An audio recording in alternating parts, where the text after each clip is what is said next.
Je suis content pour mon investissement et je suis déçu. Il y a quelques mois, je présentais l'entreprise Airtel Africa, qui est une entreprise de télécommunications britannique, enfin cotée en Grande-Bretagne, mais d'origine indienne et qui a les services de téléphonie en Afrique ainsi que les services d'envoi de monnaie électronique. Et vous voyez que sur l'année, ça fait 52%, ça explose le S&P 500 qui fait rien, ça explose le CAC 40, ça explose les entreprises de tech américaines. Mais voilà, qu'est-ce qui s'est passé? Bah, je vois peu de gens en France, peu de gens d'origine africaine, j'en connais aucun, qui ont investi dans les entreprises africaines. On peut même regarder MTN Group.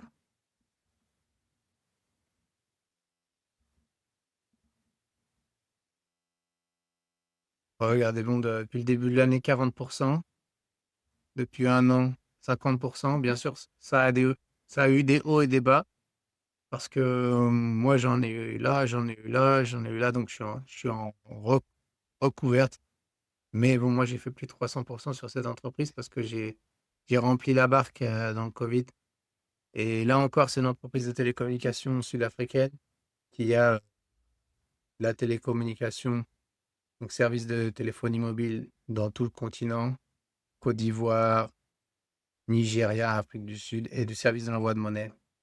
Donc c'est dommage que les personnes d'origine africaine qui vivent en France ou en Europe ne sont pas intéressées par posséder des entreprises africaines eux-mêmes, recevoir des dividendes d'entreprises africaines eux-mêmes.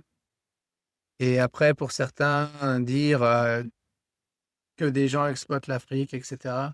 Bah, en fait, quand une entreprise gagne de l'argent dans un continent, c'est pas de l'exploitation, mais c'est de l'extraction de richesse. Elle crée de la richesse et elle en extrait. Donc ce serait dommage de ne pas en profiter si vous-même vous vous intéressez à l'Afrique, de faire partie des gens qui participent à cette extraction de richesse et à cette création de richesse. Et c'est dommage que peu s'y intéressent parce qu'il y a des choses à faire en Afrique au niveau de l'investissement. Donc si vous voulez apprendre sur l'investissement en Afrique et l'investissement en général, moi je fais un service de coaching en, en individualisé où on apprend les bases de l'investissement. Après, je ne peux pas vous dire que ça va faire 50% tous les 6 mois. Ça, vous voyez, sur le long terme, il y a des hauts, il y a des bas, mais c'est des choses qu'on peut apprendre. Mais là, c'est dommage parce que j'avais noté que c'était pas très cher. Et il y a peu de gens qui en ont profité. Sûrement, surtout des Occidentaux qui en ont profité pour acheter les actions.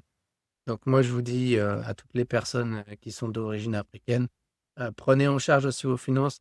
Ne mettez pas tout votre argent sur de l'immobilier en France, sur des entreprises américaines pour enrichir l'Amérique. Pensez aussi à investir en Afrique. Voilà. Bonne journée.